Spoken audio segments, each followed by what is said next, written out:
So Guy, Yep. I appreciate you coming today because I got a big project for you. Oh, what's that? Our so you know the roaster that we're obviously rebuilding and restoring. Since you do all the handles, all the wood turnings for the pull espresso machines, there is actually one key part of the roaster that's really exciting. It's actually the handle for the sampler to sample the coffee. So I've known Guy a long time. I've actually known Guy since I met him on the river. Right. And I think that this would be not only like a really cool thing to reproduce.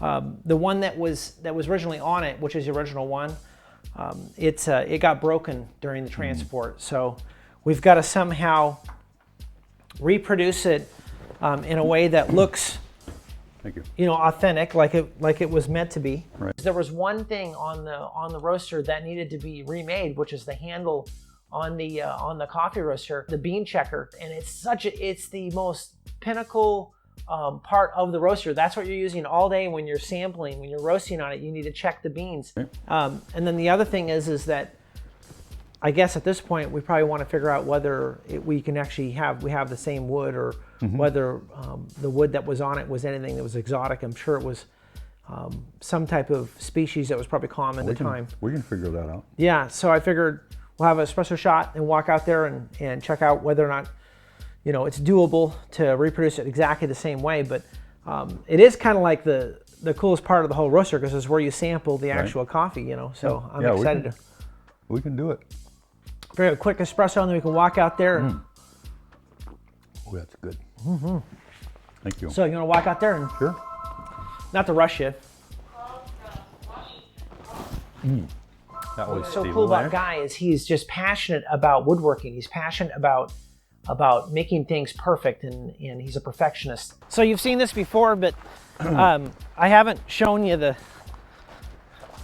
sampler. Okay. We had actually packed away. He's a total independent guy. He's an outside of the box thinker, which I really like. So he comes up with some very interesting traditional ways of presenting some of his woodworking. So this is where actually all of the coffee is sampled. Is actually right in the center of the roaster.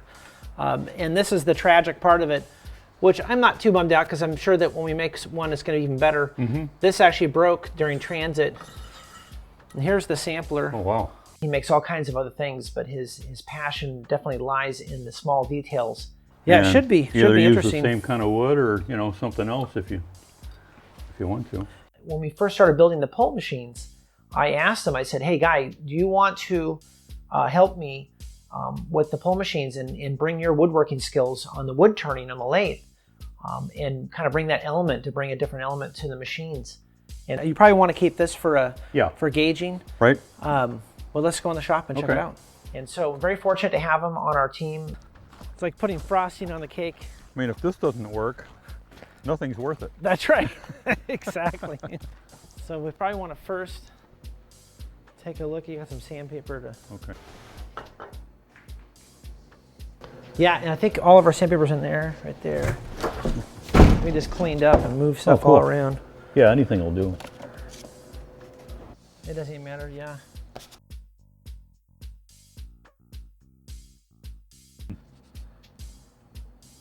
One way of figuring out whether it is oak is if you do a sand test and you smell although it may still not have a smell from this many years ago, but let me do a quick. Yeah.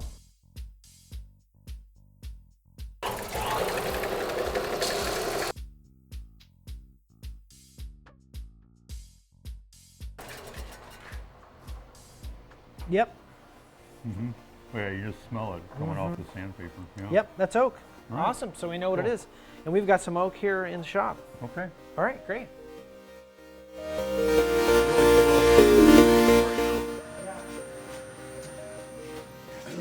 Oh, that? No.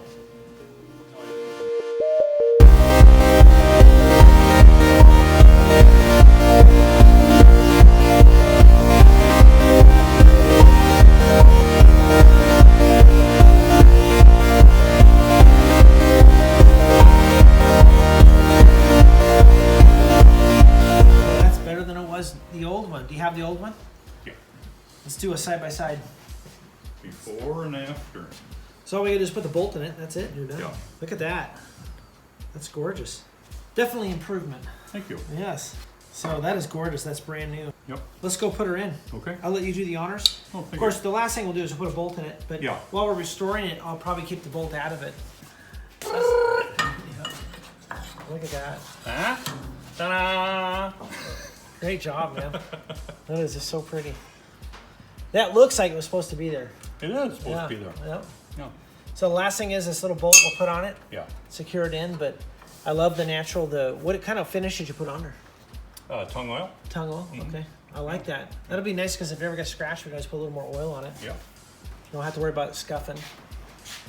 Boy, look at next to the vintage gauge. That is just so cool. It's exciting because and it's kind of crazy. We're starting with probably what we should finish. And normally if you're restoring something, you would do that last. And we started with it. Looks good. Great job, man. Thank you. Thank you for coming out and doing this. Sure. This is and I the reason why I want a guy to come out and do that first is I wanted to be inspired throughout the project. So it's awesome. So and of course it turned out great. The oak handle is just absolutely gorgeous.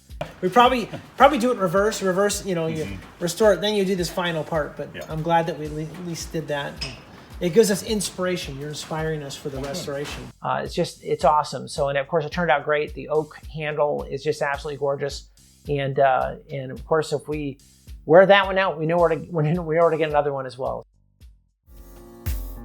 Okay, stop for a second. That necklace thing is like, I don't know what's happening with it, but it's Okay. Okay, I'm good. I'll just start over. This is quite a. Oof, don't record that. Brace yourself.